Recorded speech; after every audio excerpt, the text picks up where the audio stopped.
If you had to put together a list of the greatest British TV drama of the last 25 years, there's a good chance that The English, Peaky Blinders or The Honourable Woman might be on that list.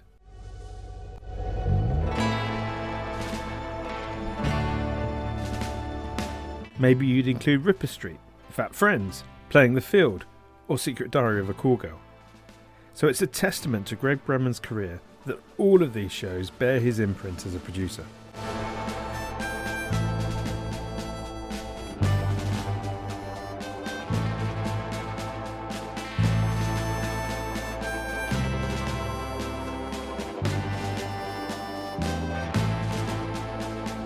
So it was a great pleasure to have Greg join me to talk about these shows, single films like White Girl, Omar, and the hit feature film Billy Elliot. We chatted about Greg's time at Tiger Aspect, where he built the drama team, the success of Billy Elliot, his move to become independent with the launch of Drama Republic, the challenges and opportunities of producing drama today, and how an epic reimagining of the Western genre in the English demonstrates that if you create great work, the finance and the audience will come. Enjoy.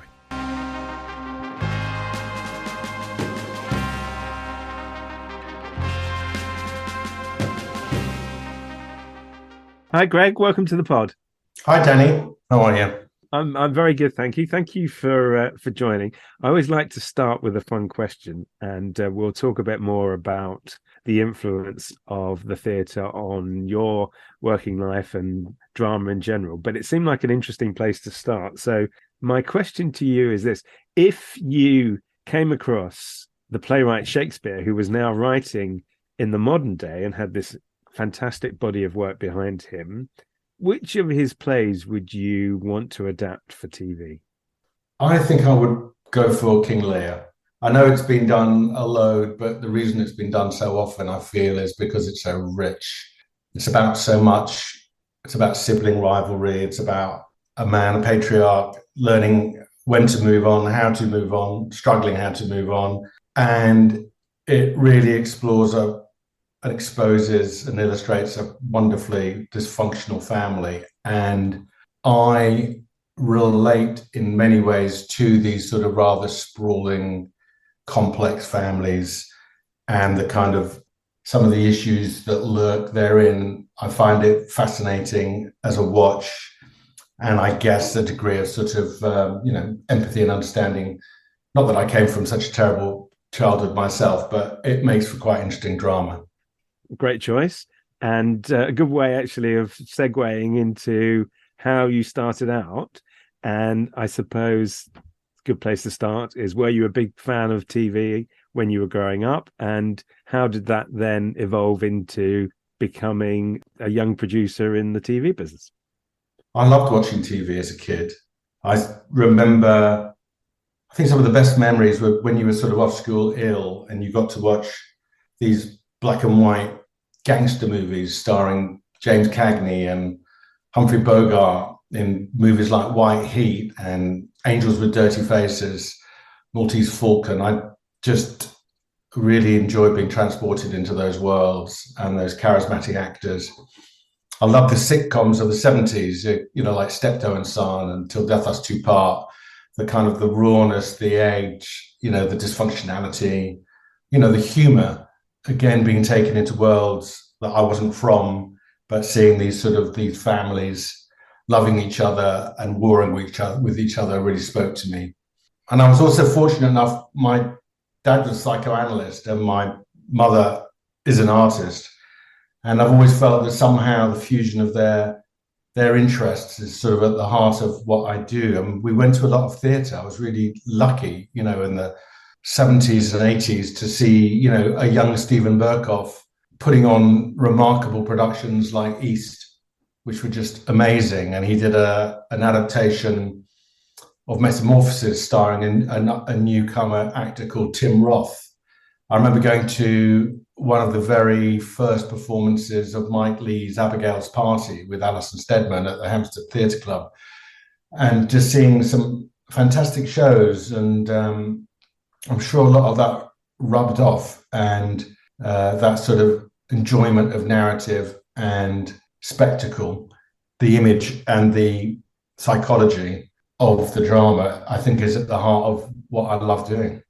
I was a very bad student at school, and so my options were limited. And thankfully, TV was an industry, A, that I knew I would be interested in, but B, perhaps you didn't need the kind of exemplary grades that you might do to become a doctor or a lawyer. Not that I would have been particularly interested or good in those areas. So it, one way or another, suited me as a destination. That said, I found it impossibly hard to get into. It felt like a closed shop, and I'm sure people feel exactly the same. I know people do feel exactly the same today. And there were these sort of titan figures like Michael Waring and Alan Yentob, and it just felt a world, beyond my reach. And it shouldn't have done, obviously, because I've been very fortunate with the background that I had or have. But at that time, unless you were sort of super duper graduate of Oxford or Cambridge with the necessary grades and connections, I think it was quite hard to get in. And I sort of just had a lot of tenacity, which is key, I think, to getting on. And I managed to sort of, because I trained to be a drama and English teacher, I managed to persuade a formidable woman called Joy Whitby, who was at Yorkshire Television, head of the children's department, to bring me in as a researcher or whatever I was called. I can't remember what I was called. And I stayed there for 2.5 years. And subsequently, you were probably particularly associated with Tiger Aspect, where you produced over 400 hours of drama. How did you end up there? And what was the secret sauce that made the company and your time there such a great success? Well, I spent the first sort of 6 years of my so-called career sort of trying to find, just going back to the previous question, trying to find what I might want to do. And I was always incredibly envious of those BBC trainee schemes where you got to work a bit in documentaries, a bit in kids, a bit in drama, a bit here, there, and everywhere.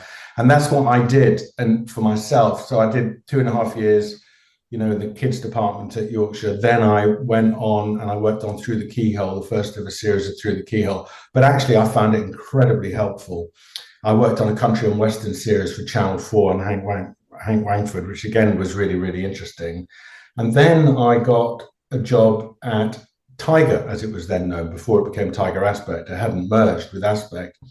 And I was brought in to just produce a couple of documentaries about comedy. And I ended up spending 5 months in Los Angeles. I made 4 of the series as a producer. And each documentary was about a different aspect of comedy, sitcom, stand-up, feature films.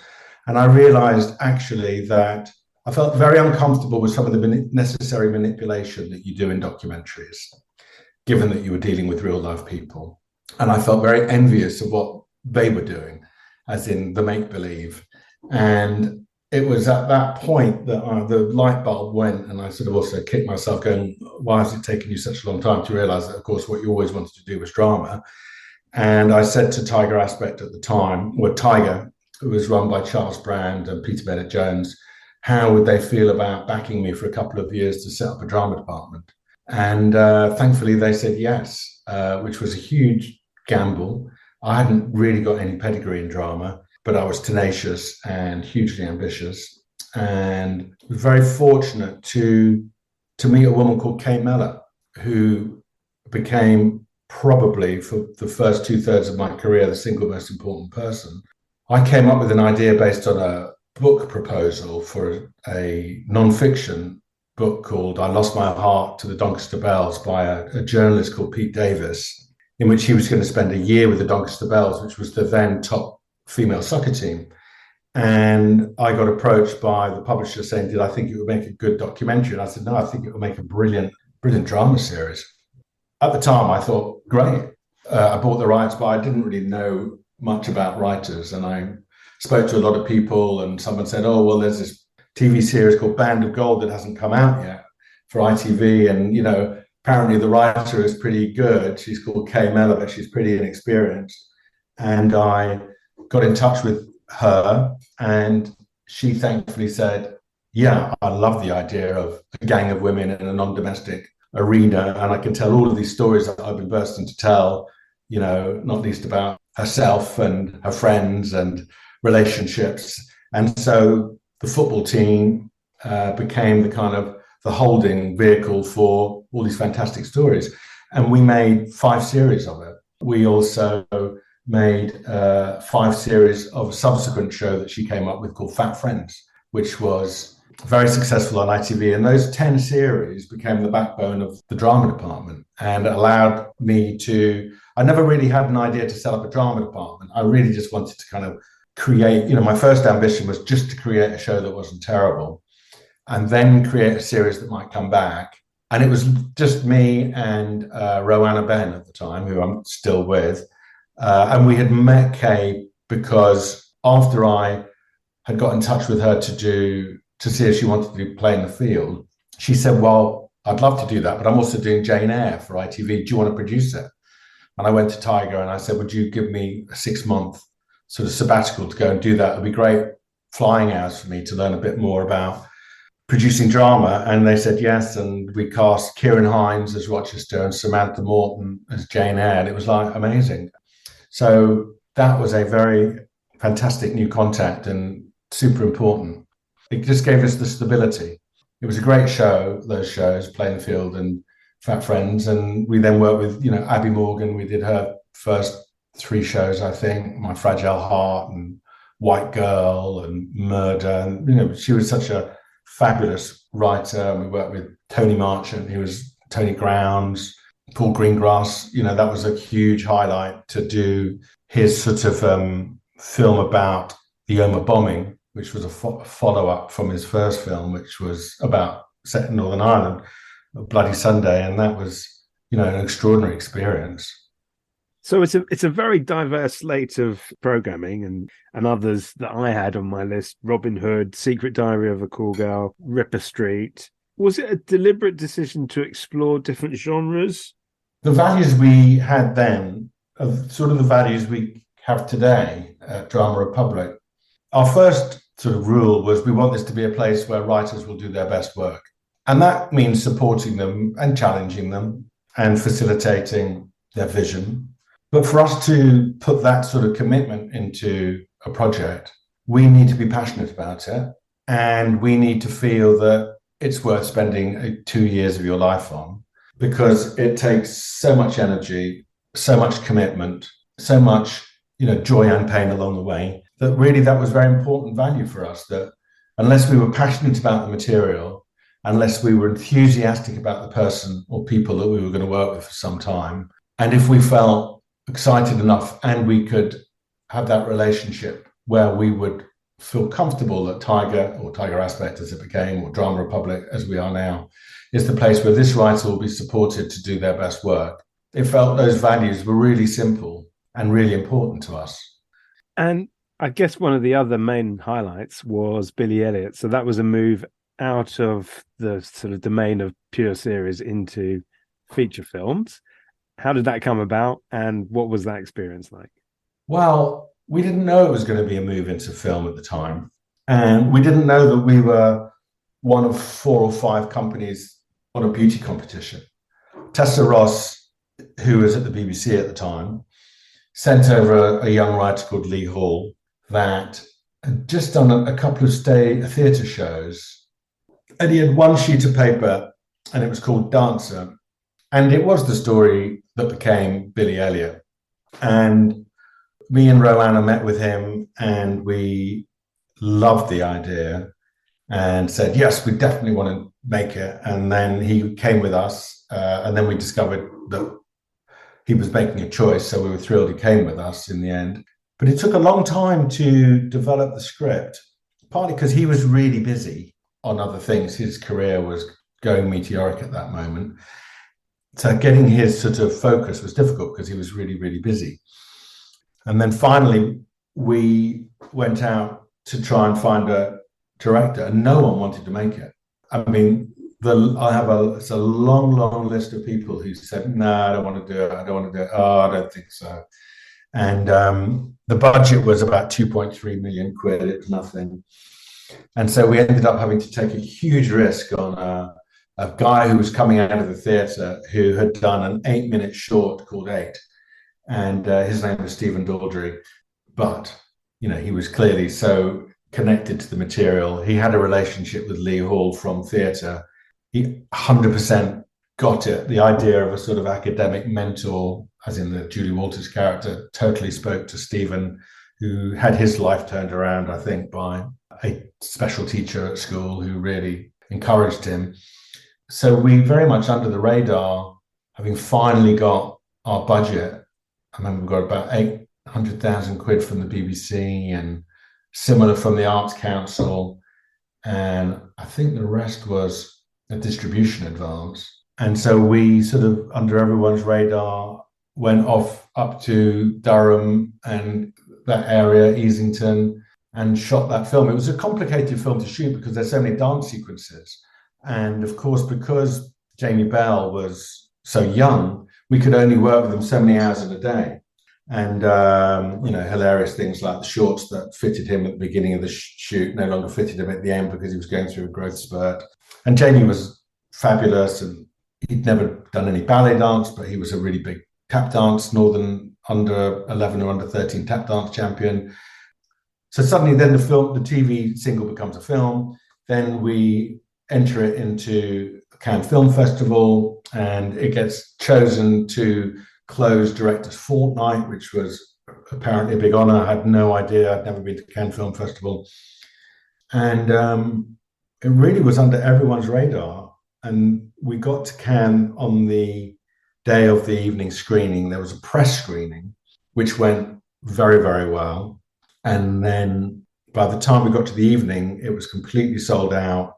And people were applauding sort of during the performance. The French audience is wonderfully responsive and encouraging, but I've never been in a cinema where there was applause during a show. And at the end, there was this sort of wonderful standing ovation, and the light was on us because we were all in a row together. John Finn, my co-producer, fellow producer, and it went on and on and on. We eventually ushered out, to leave the auditorium because otherwise they weren't going to stop applauding. So it was amazing, really. And then there was a party afterwards. I think I was just so naive. I didn't know what was going on. Everyone all over us, and Elton John was there going, "That's my story, that story, it's about me." I said, "Really?" He said, "Yes. My dad wanted me to be an accountant, but I wanted to be a piano player." And I was like, "Oh, okay, wow." So his sort of love for that, what became the music in the musical, was sown in that moment. And we were still called Dancer at that time. And the Palme d'Or that week was won by a film called Dancer in the Dark. And they abbreviated it to Dancer. And so I got a phone call that night or the following day after Dancer in the Dark, Dancer, and won the Palme d'Or from Universal, our distributors, going, "Congratulations." And I was going, "No, that's Dancer in the Dark. We are just Dancer." And at which point we realized we needed to change our name. And thankfully so, I think, because Billy Elliot, in a way, became a more iconic. We thought it was the most terrible, terrible title and lazy. But actually, sometimes it makes it very sort of subjective and personal to just have a character's name at the heart of the film, and therefore the title of the film. So it's all going amazingly well at Tiger Aspect. But in 2013, you decided you were going to make a move and teamed up with your old colleague Roanna to form Drama Republic. And I think it's interesting that so many producers and creative people in the UK end up forming their own production company. Is that something, do you think, that is part of the independent spirit in the British creative mindset? And was there a particular reason or inspiration for you to strike out on your own? Yes, there was. I'm quite a stayer, and I had been at Tiger/Aspect for 20 years, an awful long time. And when I first joined, we were 8 people, and I loved the joint crusade, endeavor, venture to create something big. And I think inevitably when big gets bought by global companies, first in the IMG, when they were dabbling with sort of the entertainment industry, they then realizes that it wasn't a great synergy at the time and sold us on to Endemol, which was, really good for a couple of years. And they had some lovely people there, like Tim Hinks. But I realized that they were terribly badly in debt. And really, they were all they did a great job in protecting us from that. But when you really drilled into it, you realized that what was important to them was servicing the interest on their debt. And that is a huge turnoff when you want to be excited by material. And so for me, it felt like the future was going to be a grind. And coupled with that, I was just turned 50 and I thought, you know what, I need another massive adventure and challenge, and decided to leave and set up a new company. And I did the rounds, and in terms of trying to get finance, and always wanted to go with BBC Worldwide, that became Studios, and the fabulous Helen Jackson. And it took quite a long time. A lot of people turned us down, thinking we were a big risk. It was me and Roanna and Jude Lignitsky, who's still there. And thankfully, Helen Jackson said, I'll come on board. So why did we set up? I've been there 20 years. I felt like I wanted to kind of metaphorically jump out of a plane, and not to kill myself, but just to kind of give myself the risk adrenaline ride of how long will it take before I have to pull the parachute. Can I do this? I love the idea of starting with a blank slate and just challenging ourselves and being able to kind of reboot on the values that I talked about. Our 3 values now are: we will only work with people that we really like on projects that we're really excited about, and we will do our very best not to chase business for the sake of business. And thankfully, we have been able to do that. But it was really wonderful. We were very fortunate because Hugo Blick's agent, Paul Stevens, got in touch very, very early on. And Hugo had been someone that we'd been stalking for a while. And Paul said, could I get this show called The Honourable Woman off the ground? And could I guarantee a budget of this, and so on and so forth? And I said, yes, of course I can. And so we decided to bring in quite a few people quite quickly, but we had 2 productions. We had season 2 of My Man Fat Diary, which Channel 4 had asked Tiger Aspect, that Roanna and Jude particularly were involved in that because they were at the heart of it at Tiger. So plus we had The Honourable Woman. So we ended up in our first year making 15 hours of TV, which was good in any year, quite frankly. And we brought in Susie Liddell, head of production, super experienced.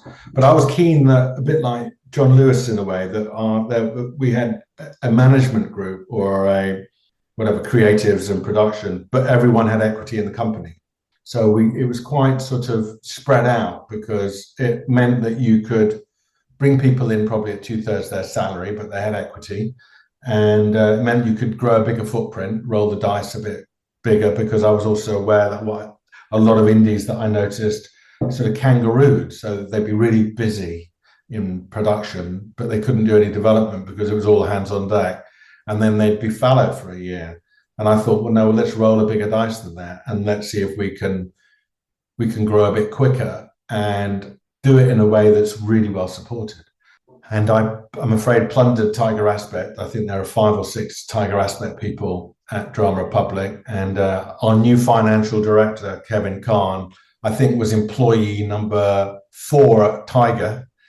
And I was employee number 8, as he reminds me, or something like that. So, and then obviously with Roanna and Jude and Bella Wright, who's our head of business and commercial, and Becky D'Souza. So I love the fact that I work with people that I've known for a long time, and that there's a super amount of trust and understanding and respect and support, because it's very important. I think you spend so much time with these people that you like and respect them. And talking of longer term relationships, I guess you could say that about Hugo as well, because subsequently you have produced Black Earth Rising and one of my genuinely most favorite shows of the last few years, The English, which I just thought was absolutely phenomenal. What is it about Hugo's writing that made you want to stalk him, as you said at the beginning, and has kept you there over multiple shows? I think there are many reasons I get attracted to his work. I love the epic proportion. the kind of scale, emotional scale, often geopolitical scale. So that landscape is impressive and daunting. I love the fact that each and every show that we've done to date presents me with a scary challenge that I have no idea at all how we're going to do it, or where we're going to make it, or how we're possibly going to raise enough money, which sounds hysterical. It isn't, but I like that challenge. I like the equivalent of at university stepping on stage, not quite knowing if you're in a comedy or something, what's going to happen next. I enjoy that free fall.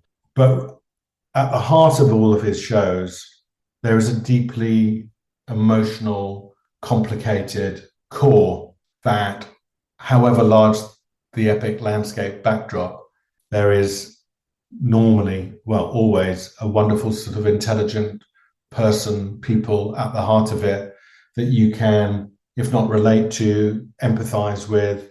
And I've loved that in his work. And I said the other day on a panel for the English that I always come away smarter having worked with him, because The Honourable Woman was obviously about Israel and Palestine, and I thought I knew a bit, but I didn't know as much as I did by the end of it. And then Black Earth Rising, about the awful genocide in Rwanda and the subsequent sort of political situation there, I had no idea about. And in the English, of course, one could say it is a love story, extraordinary love story, but it's also arguably about the foundation of modern America. And I find his work incredibly rich on that front. And I'm waiting for project number 4 to land on my desk, and let's see where we end up. But I think it's going to be another one of those fantastic challenges. He's a great writer and he's a great director, and he's got an extraordinary brain. And those are 3 good reasons to work with someone. So Hugo came from a performing background, and another key writer, I guess, for the company has been or was Mike Bartlett, who came from a theatre background. So back to that link with the theatre and British TV drama. He wrote the massively successful Dr. Foster, which really was massively successful, and I actually thought quite Shakespearean in its nature. How important is that British theatrical tradition, do you think, in the way that it has informed the British TV drama world? Well, I think we were fortunate when we set the company up in 2013 and started planning in 2012. 2 big things happened.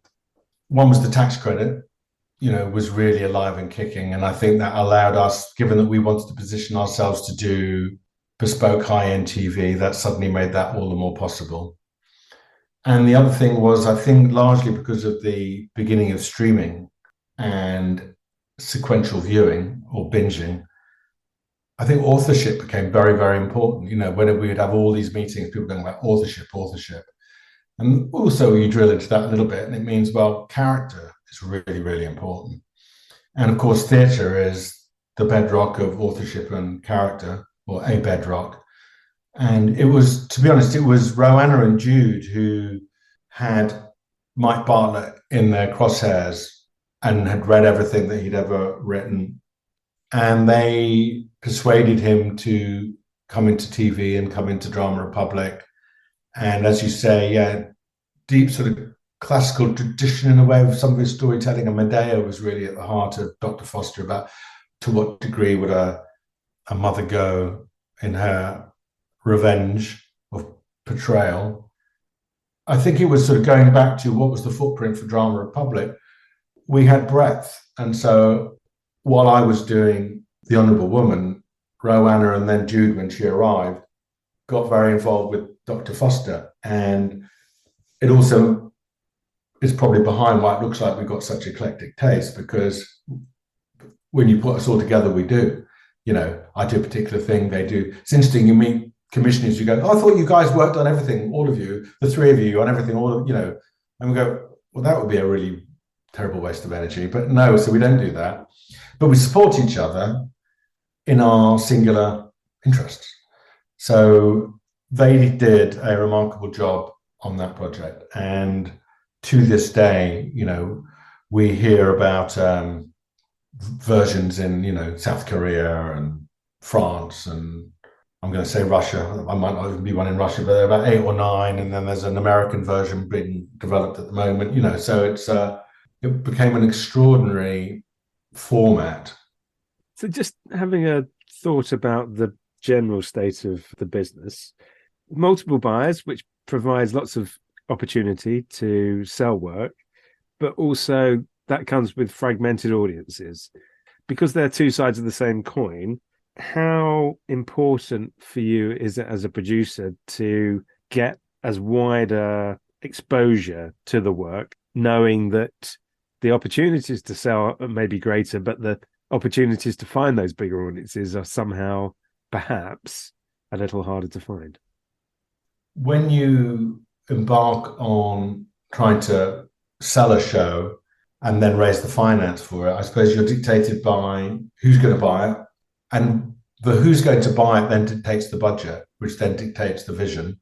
Or you might go something like the English, well, this is really expensive. How are we going to finance it? We would love it to have a representation in the UK, so BBC really important. But the BBC was under 20% of the budget. And then you go, oh my God, so what does that dictate? Well, then it dictates quite an interesting tapestry or mosaic, because you go, okay, we'll have, you really learn about splitting the rights. And you go, so, okay, we'll sell UK. That's going to be a chunk. Where will we shoot? Well, we'll shoot in Spain. We were there for lots of reasons. Great cruise, great landscape. And guess what? A new 30% tax credit, which was hugely important. And then we realized we needed a lot of money out of America, and it was a Western, but it was called the English, bit of a, challenge. But Amazon came in and offered a sizable amount of money. But again, we were short, and then all three came in for a big advance for the remaining territories. So the content sort of shaped the market in a way, because we needed a particular budget and we couldn't do it all out of the UK. And so you'd have, BBC would have that, and then Amazon would be America, and then we've sold it to, I think, over 60 countries worldwide. They were limited in what they had to sell, all three, because Amazon had quite a lot of territories. And so you do have this sort of, as you say, a scattered audience around the world. But I think what's interesting, when stuff is really good, it lingers. So, for example, The Honourable Woman, to keep with Hugo Blick's work, was originally the BBC and Sundance. Great partners, but since then, I think it's been on Netflix for quite a period of time. It's sold to over 100 countries. You can get it on Amazon Prime, I think. It's still there or thereabouts. And I think these shows do. I mean, I think do and will continue to find homes. There's no doubt, you're right. Some people talk about, don't they, when a tree falls in the forest, you never hear it, when they're talking about some of the streamers. But I don't know, we've been fortunate enough, I think, that a lot of our titles have had sufficient exposure. But I think the market, you said, what's the market like now? I think it's changing, and I think the dust hasn't settled yet. I think people confidently were talking about the golden period 3 or 4 years ago. I'm not sure we're in that golden period anymore. I think you're aware, aren't you, of such huge corporate discord, certainly in America. And then here we are, with zero growth as a country, and post-pandemic really hit a lot of the broadcasters for six in terms of additional costs to make anything, be sort of COVID secure. I'm, slightly looking at the world through my fingers, going, what does it mean for independent companies who aren't affiliated to buyers? I think, it's always felt challenging. Whether or not it's more challenging now than before, it feels it is, but maybe it isn't. I don't know. Your work has had some very high-profile cinematic talent attachments. I mean, Maggie Gyllenhaal, for example, for Honourable Woman, and recently Emily Blunt for The English. Is that now key to securing drama series commissions, or does it really depend on the project? I think I'd answer it in a different way. I think when you do a film, obviously you're a huge, Emily Blunt, Maggie Gyllenhaal, also Cillian Murphy when I did Peaky Blinders. you've got a major sort of film profile, but you're telling a story with a character, and your sort of canvas is 90 minutes to 120 minutes wide. And I think there's a limit to the degree to which your character can journey through that. And I think not all stories are perfectly suited for that size canvas.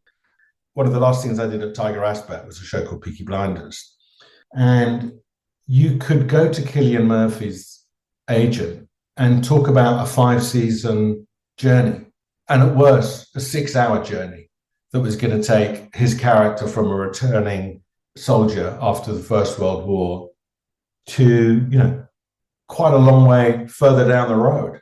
Or, for example, when we did The Honourable Woman, and the character spoke to Maggie Gyllenhaal, because again, it was going to be this epic journey. And so again, with Emily Blunt, you go, Cornelia Locke is going to arrive in America and get off a stagecoach, and this is going to be her extraordinary journey over 6 hours. And it really, really speaks to the artist or the storyteller in them. So rather than answer the question in terms of, you get these hugely expensive shows, you need a big star to finance it, I would look at it the other way, in which you go, we've got this fantastic content that's going to attract this wonderful actor, star, to be in it. And the combination of the content and the star will allow us to get the finance that we need to make it. And I think that rule in producing has been one that's always been in my head for the last 20, 30 years, which is create the content or be close to people who do the content creation, attract the talent, put those two together, it will lead you to finance. Very good. Well, I like to finish off with a fun question. And in the past, that question had been all about lockdown and what people were going to watch. But as lockdown is over, it's definitely time to move on. So my question to you to finish off, which is more in the fun creativity zone, is that if you were offered the chance to schedule a night of Greg Brenman produced programming, and let's say it's for BBC, because you mentioned the connection with the BBC over time. So let's say BBC Two. Which 3 episodes from the shows that you've worked on, or indeed perhaps 1 or 2 of the films, which ones would you choose to program that evening? Wow. If it was like next week, I would presume that people had the chance to have seen the English, so they won't necessarily want to watch that again. And it's available on our player. And of course, it's up there as one of the best things I've ever been involved with.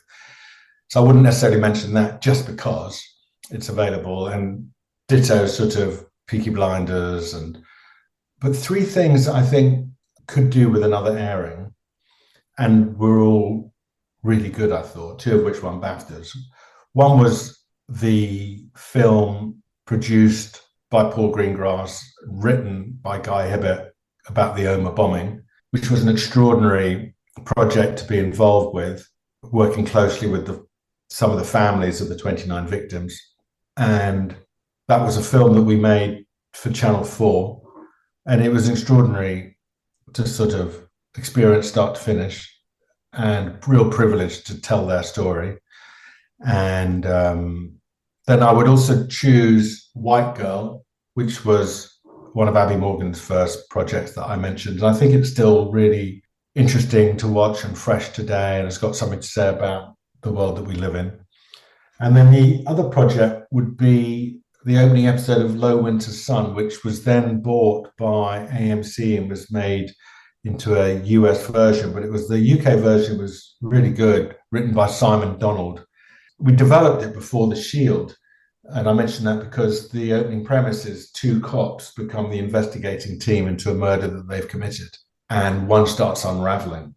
And in true British style, we only did, I think it was either 3 or 4 episodes, so like nothing, and it got taken off into America, and I think they were going to do it for 5 seasons, but they were, really sort of exciting projects, and I'm really proud of them. And 2 of them they all won awards, but I think they would do well. They would sit well today.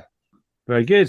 Well, Greg Brenman, thank you so much for being a guest on the pod. It's been fascinating. What an incredible career and amazing thoughts on projects in the past. And look forward to seeing the next ones that come through from this cast of fantastic talent that you've surrounded yourself with. Thank you very much. I've enjoyed it. Thank you, Danny.